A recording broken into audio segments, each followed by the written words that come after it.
সবাইকে স্বাগত। বন্ধুরা, আজকে আমি আপনাদের সাথে গরমের মধ্যে খুব সুন্দর একটা রেসিপি শেয়ার করবো। লাউ কিংবা লাউটা খুব এই গরমের সময় খেতে খুব সুন্দর এবং সুস্বাদু, শরীরের খুব উপকার। তাই আমি আজকে লাউটা নয় বন্ধুরা, লাউ দিয়ে একটা খুব সুন্দর রেসিপি আপনার সাথে শেয়ার করবো। লাউ আর এই চিংড়ি মাছ দিয়ে। এখানে চিংড়ি মাছ আমি সুন্দর করে বেছে ধুয়ে নিয়েছি। এখানে লাউ সুন্দর করে কেটে নিয়েছি এবং ছোটো ছোটো ছোটো ছোটো করে। এই লাউ আর চিংড়ি মাছ দিয়ে একটা সুন্দর স্বাস্থ্যকর একটা আমি রেসিপি আজ আপনার সাথে শেয়ার করবো। আমার এই ভিডিওর প্রথম শেষ দেখার জন্য আপনাদের একটু অনুরোধ রইল।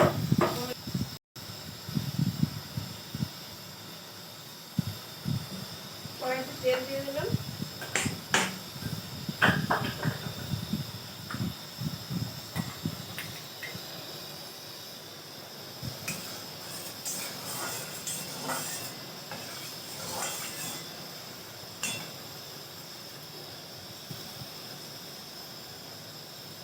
ভেজে নেব।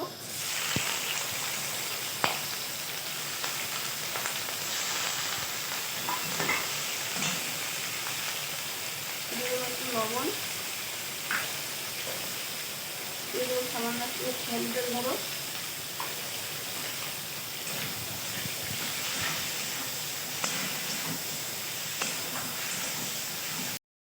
খুব ভালোভাবে ভেজে নিয়ে তুলে নেব।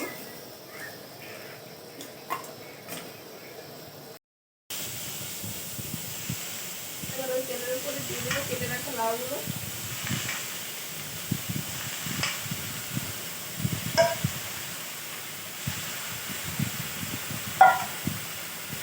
দিয়ে দেবো ওপর থেকে লবণ পরিমাণ মতো, দিয়ে দেবো হলুদের গুঁড়ো,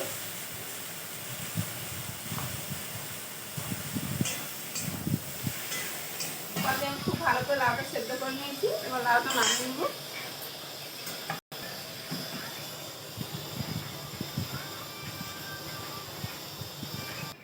কড়াইতে তেল দিয়ে দেবো, সরষের তেল।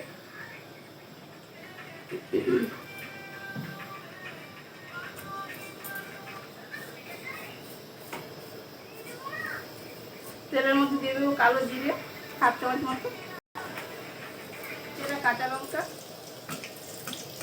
কালো জিরে কাঁচা লঙ্কাটা খুব ভালোভাবে ভাজা হয়ে যায়।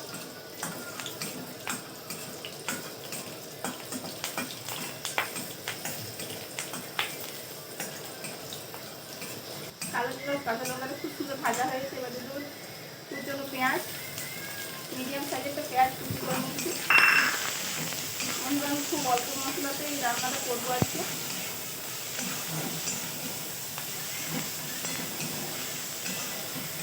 বন্ধুরা, পেঁয়াজগুলো খুব সুন্দর ব্রাউন কালার করে ভেজে নিয়েছি।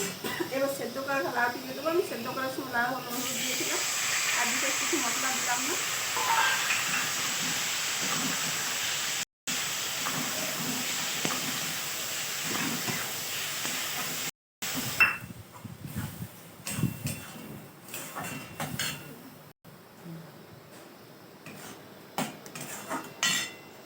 বন্ধুরা, ওপর দিয়ে দেবো চিংড়ি মাছ ভাজা।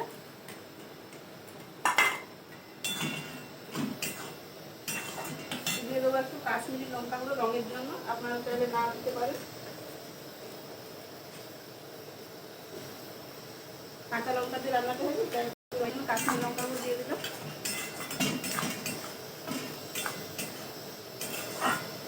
এবার ভালো করে নেড়ে 5 মিনিট মতো একটু ফুটিয়ে দিলে হয়ে যাবে আমার